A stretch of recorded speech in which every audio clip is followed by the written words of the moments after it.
ከቤት ኪራይ ጋር በተያያዘ ቤት ለቤት ፍተሻ በማድረግ በበርካታ ባለይዞታዎች ላይ እርምጃ መወሰዱ ታውቋል። ህገወጥ ግንባታ በፈጸሙ 892 ተቋማትና ግለሰቦች ላይ ህጋዊ እርምጃ መወሰዱንም መንግስት ይፋ አድርጓል። በሌላ በኩል ደግሞ መኪና በኮሚሽን መሸጥ እንደማይቻል መንግስት አስታውቋል። በዚህም መሰረት በኮሚሽን ነጋዴዎች ግቢ ውስጥ የሚገኙ መኪናዎች በአስቸኳይ እንዲነሱ ማስጠንቀቂያ መሰጠቱንና እርምጃ መወሰድ መጀመሩ ተገልጿል።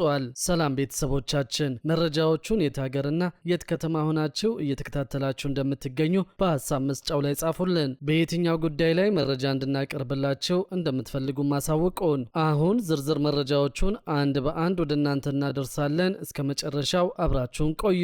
የአዲስ አበባ ገቢዎች ቢሮ በተሽከርካሪ ኮሚሽንና አገናኝነት ስራ ላይ የተሰማሩ ነጋዴዎች የሻጮችን መኪና በድርጅታቸው ቅጥር ግቢ አከማችተው መሸጥ በህግ የተከለከለ መሆኑን በመግለጽ በግቢያቸው የሚገኙ መኪኖችን በአስቸኳይ እንዲያነሱ ጥብቅ ትዕዛዝና ማስጠንቀቂያ አስተላልፈዋል። ቢሮ ያስተላለፈውን ጥብቅ መመሪያ ተከትሎ በአሁኑ ወቅት በአዲስ አበባ ከተማ የሚገኙ አብዛኞቹ የኮሚሽን ነጋዴዎችም ተሽከርካሪዎችን ከግቢያቸው እያወጡ እንደሚገኙ ታውቋል። ካለፉት 2 ቀናት ወዲህ በታክስ ባለስልጣኑ የተላለፈው ይህ መመሪያ በተግባር መሬት ላይ ማውረድ ተጀምሯል ተብሏል። ጉዳዩ የሚመለከታቸው ነጋዴዎች በበኩላቸው ውሳኔው አግባብ እንዳልሆነና በስራቸው ላይ ተጽዕኖ እንደሚያሳድር ቢገልጹም የተላለፈውን መመሪያ በማክበር ተሽከርካሪዎቹን ከግቢያቸው በማስወጣት ላይ እንደሚገኙ አስታውቀዋል። የታክስ ባለስልጣኑ ከቀናት በፊት ይፋ ባደረገው መመሪያ መሰረት በፌዴራል የገቢ ግብር አዋጅ መሰረት ማንኛውም ግብር ከፋይ ባገኘው ገቢ መጠን ልክ ህጋዊ ግብር የመክፈል ግዴታ አለበት ብለዋል። በተጨማሪም በተሻሻለው የተጨማሪ እሴት ታክስ አዋጅ መሰረት የአቅርቦት ቦታ የሚባለው የእቃ ወይም የአገልግሎት አቅራቢው የንግድ መደብር፣ መጋዘን ወይም የእቃ ማሳያ ቦታ መሆኑ በግልጽ ተደንግጓል ብለዋል። ይህንን ተከትሎ ቢሮ በተሽከርካሪ ንግድና አስመጪነት ዘርፍ የተሰማሩ ህጋዊ ነጋዴዎች ብቻ ናቸው የራሳቸውን ንግድ በሚያከናውኑበት ህጋዊ ቦታ ላይ ብቻ ነው ሽያጭ ማከናወን የሚችሉት በማለት አስጠንቅቀዋል። በተቃራኒው በኮሚሽን ወይም በአገናኝነት የተሰማሩ ወገኖች ገዢና ሻጭን በማገናኘት የሚገባቸውን ክፍያ መቀበል ሲገባቸው የሻጭን መኪና በድርጅታቸው ግቢ አከማችተው መሸጣቸው ያለ ንግድ ፍቃድ መስራትና የመንግስትን ታክስ በአግባቡ እንዳይሰበሰብ ማገዝ እንደሆነ ባለስልጣኑ አስረድተዋል። ይሁን እንጂ የኮሚሽን ድርጅቶች ማስጠንቀቂያው በደረሳቸው ቀናት ውስጥ በግቢያቸው ውስጥ የሚገኙ መኪናዎችን ሙሉ በሙሉ በማስወጣትና ማንሳት እንዳለባቸው ቢሮ አስጠንቅቋል። ይህ ሳይሆን ቢቀር ግን ባለስልጣኑ በታክስ አስተዳደር አዋጅ መሰረት የንግድ ድርጅቱን የማሸግና ሌሎች ህጋዊ እርምጃዎችን ለመውሰድ የሚገደድ መሆኑን አስታውቀዋል። በሌላ በኩል ደግሞ ከቤት ኪራይ ጋር በተያያዘ ቤት ለቤት ፍተሻ በማድረግ በበርካታ ባለይዞታዎች ላይ እርምጃ መወሰዱ ታውቋል። ህገወጥ ግንባታ በፈጸሙ 892 ተቋማትና ግለሰቦች ላይ ህጋዊ እርምጃ መውሰዱንም መንግስት ይፋ አድርጓል። በመዲናዋ በሊዝ የተላለፉ ቦታዎች ከህግ አግባብ ውጪ ሲጠቀሙ የተገኙ ባለይዞታዎች ላይ የእርምት እርምጃ መወሰዱን ያስታወቀው የአዲስ አበባ ከተማ አስተዳደር የመሬት ልማትና አስተዳደር ቢሮ ነው። ቢሮው የተሻሻለው የከተማ ሊዝ አዋጅን ተከትሎ በወጣው ደንብ መሰረት መሬቱን ከወሰዱበት ዓላማ ውጪ ለሌላ አገልግሎት ሲጠቀሙ የተገኙ ባለይዞታዎች ላይ ፍተሻ በማድረግ የእርምት እርምጃ ወስዷል። በዚህ ጉዳይ ላይ የአዲስ አበባ ከተማ አስተዳደር የመሬት ልማትና አስተዳደር ቢሮ ምክትል ኃላፊ አቶ መኮንን ተረፈ እርምጃው መወሰዱን አረጋግጠዋል። በበጀት ዓመቱ በሊዙል መሬት ያገኙ ባለይዞታዎች ያሉበትን ሁኔታ የመሬት ልማትና አስተዳደር ቢሮ ማጣራት መጀመሩን የገለጹት ኃላፊው ከዚህ ውስጥ በህጉ መሰረት የአገልግሎት ለውጥ ያደረጉ ባለይዞታዎች እንደሚገኙበት ተናግረዋል። ይሁን እንጂ ከሊዙል ውጪ ወይም የህግ አግባብነት በሌለው መንገድ የመሬት አጠቃቀም ለውጥ ያደረጉ ባለይዞታዎች በተደረገው ክትትል እንደተገኙ ተናግረዋል። ከህግ ውጪ የመሬት አጠቃቀም ለውጥ ያደረጉ ባለይዞታዎችን እንዲያስተካክሉ ድጋፍ የተደረገላቸው ሲሆን አገልግሎት መቀየር የፈለጉትን ደግሞ በህጉ መሰረት እንዲቀይሩ ተደርገዋል። በክትትሉ የተገኙ ውጤቶች በርካታ መሆናቸውን አስረድተው ከተገኙ ውጤቶች መካከል የአሰራር ስርዓትን ማስፈንና ፍትሐዊነትን ማረጋገጥ እንደሚገኙበት ተናግረዋል። ከዚህ ጎን ለጎን በ2018 በጀት ዓመት በአዲስ አበባ ከተማ ህገወጥ ግንባታ በፈጸሙ 892 ተቋማትና ግለሰቦች ላይ ህጋዊ እርምጃ እንደተወሰደባቸው የአዲስ አበባ ከተማ አስተዳደር ደንብ ማስከበር ባለስልጣን አስታውቀዋል። የባለስልጣኑ የ2018 በጀት ዓመት አፈጻጸም ሪፖርት እንደሚያሳየው ተቋሙ ባደረገው የማሳወቅ የክትትልና የቁጥጥር ስራ ደንብ መተላለፍን በ81 በመቶ ሊቀንስ ችሏል።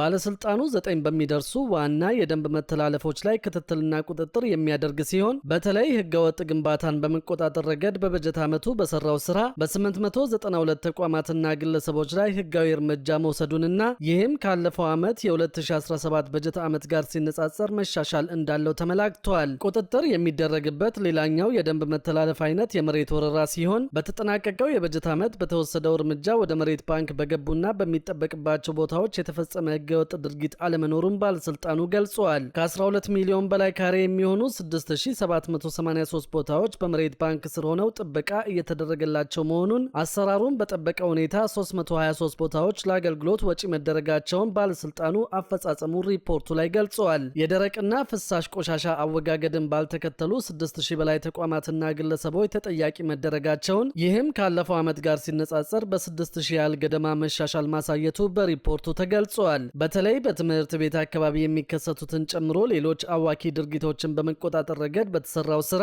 1690 ድርጊት ፈጻሚዎች በህግ ተጠያቂ እንዲሆኑ መደረጋቸውን፣ ይህም ባለፈው ዓመት ከተከሰተው 5220 አንጻር በ3530 መሻሻል እንደታየበት በሪፖርቱ ላይ ሰፍረዋል። ህገወጥ ማስታወቂያዎች እንዲወገዱ መደረጉን፣ ይህም ካለፈው በጀት ዓመት አንጻር በ10,000 ገደማ መሻሻሉ ተመላክቷል። ህገወጥ መንገድ አጠቃቀምን በመቆጣጠር ረገድ በ2107 ድርጊት ፈጻሚዎች ህጋዊ እርምጃ መወሰዱን፣ ይህም ካለፈው በጀት አንጻር የ3530 ተሻሽሎ መመዝገቡ ተመላክቷል። ባለስልጣኑ የደንብ መተላለፍን ለመቀነስ ከ6.9 ሚሊዮን በላይ ለሚሆኑ ሰዎች በተለያዩ የግንኙነት አማራጮች የግንዛቤ ማስጨበጫ ስራዎችን መስራቱን አስታውቋል። በሌላ በኩል ደግሞ የደሞዝ አከፋፈል መቀየሩንና ያለበቂ የትምህርት ብቃት የተሾሙ ባለስልጣናት ከስልጣን ሊወርዱ መሆኑን ለማወቅ ችለናል። ከጡረታ ጋር በተያያዘ ደግሞ የ2019 በጀት ዓመት የጡረታ መታወቂያ እድሳት መጀመሩን ለማወቅ ተችሏል። የፋይዳ ዲጂታል መታወቂያ እስካሁን ላላወጡ የመንግስት ሰራተኞች ከተያዘው ወር ጀምሮ ደሞዝ እንዳይከፈላቸው መታገዱን ለማወቅ ተችሏል።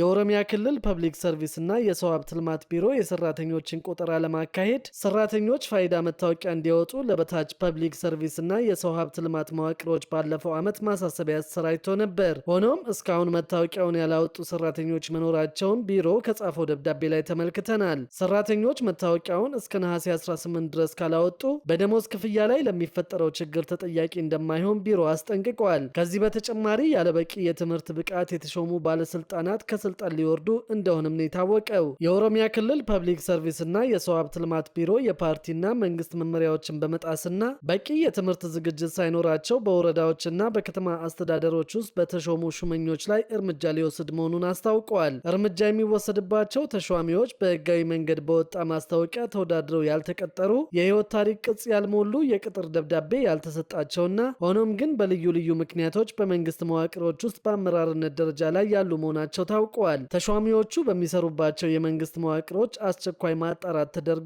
አስፈላጊው እርምጃ እንደሚወስድ ቢሮ እንደገለጸ የጠቀሱት ምንጮቹ መመሪያዎችን በመጣስ ለተሿሚዎች ደሞዝ ሲከፍሉ የነበሩ በየደረጃው የሚገኙ የመንግስት የፋይናንስ መዋቅሮች ደግሞ ተጠያቂ እንደሚሆኑ አስታውቋል ተብለዋል። ከጡረታ ጋር በተያያዘ ደግሞ የመንግስት ሰራተኞች ማህበራዊ ዋስትና አስተዳደር የ2019 በጀት ዓመት የጡረታ መታወቂያ እድሳት ከሐምሌ 1 ቀን 2018 ዓ.ም ጀምሮ እየተከናወነ መሆኑን አስታውቀዋል። የእድሳት አገልግሎቱ እስከ መስከረም 30 ቀን 2019 ዓ.ም ድረስ ብቻ የሚቆይ በመሆኑን የገለጸው አስተዳደሩ የጡረታ ባለመብቶች በተቀመጠው የጊዜ ገደብ ውስጥ በአቅራቢያቸው በሚገኝ የአስተዳደሩ ጽህፈት ቤቶች ወይም ጽህፈት ቤቶቹ በሚያዘጋጇቸው የእድሳት ማዕከላትና መርሃ ግብር መሰረት በአካል በመገኘት መታወቂያቸውን እንዲያድሱ ጥሪውን አስተላልፈዋል። ስለ እድሳቱ ተጨማሪ ማብራሪያ ለሚፈልጉ በአስተዳደሩ የነጻ ስልክ መስመር 8926 ላይ ደውለው መጠየቅ ይችላሉ ተብሏል። በሌላ በኩል ደግሞ ኢትዮጵያ በኬንያ ለሚገነባው ግዙፍ የነዳጅ ማጣሪያ ፋብሪካ ባለድርሻ ለመሆን ፍላጎት ማሳየቷ ተገልጿል። አፍሪካዊ ቢሊዮነር አሊኮ ዳንጎቴ በኬንያ ላሙ አካባቢ ለመገንባት ላቀዱትና በቀን 700,000 በርሜል ነዳጅ የማጣራት አቅም ለሚኖረው ግዙፍ የነዳጅ ማጣሪያ ፋብሪካ ለምስራቅ አፍሪካ ሀገራት ከቀረበው የ30 በመቶ የባለቤትነት ድርሻ ላይ ኢትዮጵያ ለመሳተፍ ፍላጎት ማሳየቷ ተገልጿል። ይህንን የገለጹት የኬንያ ፕሬዝደንት ዊሊያም ሩቶ የኢኮኖሚ አማካሪ ዴቪድ ንዲ በናይሮቢ በተካሄደ የካፒታል ማርኬት መድረክ ላይ እንደሆነ ብሉምበርግ ጨምሮ ዘግበዋል። አማካሪው ከዚህ ግዙፍ የነዳጅ ማጣሪያ ፋብሪካ ለምስራቅ አፍሪካ ሀገራት የ30 በመቶ የባለቤትነት ድርሻ መቅረቡን የገለጹት አክለውም ኬንያ $500 ሚሊዮን የሚያወጣውን የ10 በመቶ ድርሻ ለመግዛት ፍላጎት ማሳየቷንና ኢትዮጵያና ሩዋንዳም በፕሮጀክቱ ላይ የባለቤትነት ድርሻ ለመግዛት ፍላጎት ማሳየታቸው በመድረኩ ላይ ተናግረዋል። እስከ $16 ቢሊዮን ወጪ ይደረግበታል ተብሎ የሚገመተው ይህ የነዳጅ ማጣሪያ ፋብሪካ አጠቃላይ ወጪው $20 ቢሊዮን ይደርሳል ተብሏል። የመሰረተ ድንጋይ የማስቀመጥ መርሃ ግብሩ መስከረም ወር ላይ ይካሄዳል ተብሎ እንደሚጠበቅ ዘገባው ጨምሮ አክሏል። በሌላ መረጃ ደግሞ በአዳዲስ በአዲስ የኮሪደር ልማት እንቅስቃሴዎች ምክንያት አሁንም የሚፈርሱ ቤቶችና ግንባታዎች መኖራቸውን አውቀናል። በዚህ የኮሪደር ልማት ምክንያትም በርካታ ፋብሪካዎች ጭምር የመፍረስ አደጋ እንደተደቀነባቸው ተገልጿል። በአሁኑ ወቅት በመተግበር ላይ ያለው አዲስ የኮሪደር ልማት ጥናት በስራ ላይ ባሉ 23 ፋብሪካዎች ላይ ከፍተኛ የመፍረስ አደጋና ስጋት እየደቀነ መሆኑ ተገልጿል። በልማት ጥናቱ መሰረት መንገዱ የሚያልፈው በእነዚህ ፋብሪካዎች ላይ በመሆኑ የኢንቨስትመንት ተቋማቱ ህልውና አደጋ ላይ መውደቁ ተጠቁመዋል። የፋብሪካዎቹ ባለቤቶች እንደሚሉት መንገዱን ለማስፋፋት በሚል የሚወሰደው እርምጃ ነባራዊ ሁኔታዎችን ያላገናዘበና በቂ የባለድርሻ አካላት ውይይት ያልተደረገበትም ነው። መንግስት ይህንን ከግምት በማስገባት ጥናቱን በመከለስ ሂደቱን እንዲቀይርም ተጠይቋል። እነዚህ ፋብሪካዎች ለሀገር ኢኮኖሚ ከሚያበረክቱት አስተዋጽኦ ጎን ለጎንም በርካታ ሰራተኞችን ቀጥረው የሚያሰሩ በመሆኑ እጣ ፈንታቸው አሳሳቢ መሆኑ ተገልጿል።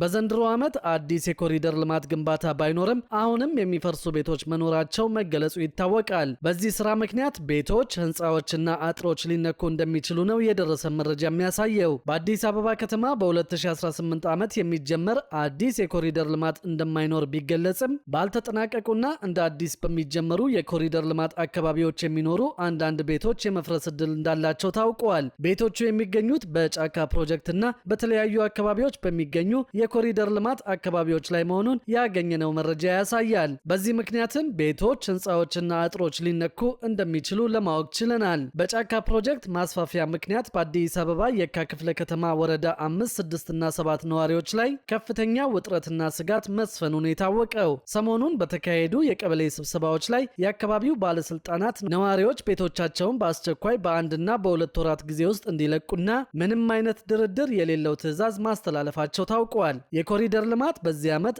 አይጀመርም ያሉት የአዲስ አበባ ከተማ ከንቲባ አዳነች አቤቤ ከጎሮ መታጠፊያ እስከ ኮዬ ፈጬ አደባባይ ድረስ ያለውን አዲስ የኮሪደር ልማት ስራ ማስጀመራቸውም ታውቀዋል። አዲሱ የኮሪደር ልማት ቀደም ሲል የለሙ መሰረተ ልማቶችን በከፍተኛ ሁኔታ የሚያስተሳስርና የኢኮኖሚ እንቅስቃሴውን የሚያነቃቃ ነው ተብሏል። ከዚህ ባለፈም በመንገድ ላይ ያለውን የትራፊክ መጨናነቅ የሚፈታ መሆኑን የተጠቀሰው ከቦሌ ዓለም አቀፍ አውሮፕላን ማረፊያ ጋር የተገናኘ በመሆኑም ሀገራዊ ሁነቶችን ለማስተናገድ አመቺ ሁኔታን የሚፈጥርና የአካባቢውን ስታንዳርድ በእጅጉ በሚያሳድግ ሁኔታ እንደሚሰራ ገልጸዋል። የኮሪደር ልማቱ ከከተማዋ አልፎ ሀገራዊ ፋይዳ እንዳለው ጠቁመው ለአካባቢው ነዋሪዎችም ሰፊ የስራ ዕድል እንደሚፈጥር ተናግረዋል። ከዚህ ቀደም በመንገድ ዙሪያ ከደረጃ በታች ሲሰጡ የነበሩ አገልግሎቶችን ከፍ ባለ ደረጃ ለመስጠት በሚያስችል መልኩ በጥራትና በፍጥነት ለማጠናቀቅ በትልቅ ርብርብ ይሰራል ያሉት በስራ ውስጥ የሚሳተፉ አጠቃላይ ባለድርሻ አካላት የኮሪደር ልማቱን በትብብር በፍጥነትና በጋራ እንዲያሳኩም ጥሪ ተላልፏል። ከጎሮ መታጠፊያ እስከ ኮዬ ፈጬ አደባባይ የተጀመረው የኮሪደር ልማት አጠቃላይ የመንገዱ ርዝመት 10.5 ኪሎ ሜትር መሆኑ ተገልጿል። በሌላ መረጃ ደግሞ በሀገራዊ ምክክር ላይ የደሞዝ ግብር እንዲቀንስ መደረግ አለበት የሚለው ጉዳይ መቅረቡ ታውቋል። ከግብር መቀነስ በተጨማሪ ለሰራተኞች የደሞዝ ማስተካከያ ማድረግ ልዩ ትኩረት እንደተሰጠው ያገኘነው መረጃ ያመለክታል። በሙስናና መልካም አስተዳደር ጉዳዮች ላይ እየተመካከረ የሚገኘው የስራ ቡድን የመንግስትም ሆነ የግል ድርጅት ሰራተኞች የሚከፍሉት የስራ ግብር እንዲቀነስ የሚያስችል ምክረ ሀሳብ አቅርበዋል። ከ8ቱ የስራ ቡድኖች መካከል አንዱ የሆነው ይህ ቡድን ሀሳቡን ያቀረበው የሰራተኛውን ገቢ በማሳደግ የሙስና ተግባራትን በከፍተኛ ሁኔታ ለመቀነስ ታስቦ መሆኑን የደረሱን መረጃዎች አመልክተዋል። የሙስና ተጋላጭነትን ለመቀነስ ከቀረቡት ቁልፍ የመፍትሄ ሀሳቦች መካከልም የደሞዝ ማስተካከያ ማድረግና የስራ ግብርን መቀነስ በዋናነት ተካተዋል። ሰራተኛው የሚከፍለው ግብር በምን ያህል መጠን መቀነስ አለበት የሚለው ጉዳይ ግን በቀጣይ ጥልቅ ጥናት ተደርጎበት እንዲወሰን አቅጣጫ ተቀምጧል። ከዚሁ ጋር በተያያዘ በደሞዝተኞች ላይ የሚጣለው ግብር ማሻሻያን በተመለከተ ትኩረት ሊሰጠው እንደሚገባ ጥያቄ መቅረቡ ታውቋል። ደሞዝተኛው ማህበረሰብ ከከፍተኛ የኑሮ ውድነት ጋር ተያይዞ የሚደርስበትን የኢኮኖሚ ጫና ለመቀነስ መንግስት በደሞዝ ላይ የሚጥለውን የግብር መጠን ሊያሻሽል እንደሚገባ ፕራግማ ካፒታል የተሰኘው ድርጅት ነው የገለጸው። ድርጅቱ ኢትዮጵያ ከምስራቅ አፍሪካ ሀገራት መካከል በደሞዝተኞች ላይ ከፍተኛ ግብር የምትጥል ሀገር መሆኗን አመልክቷል።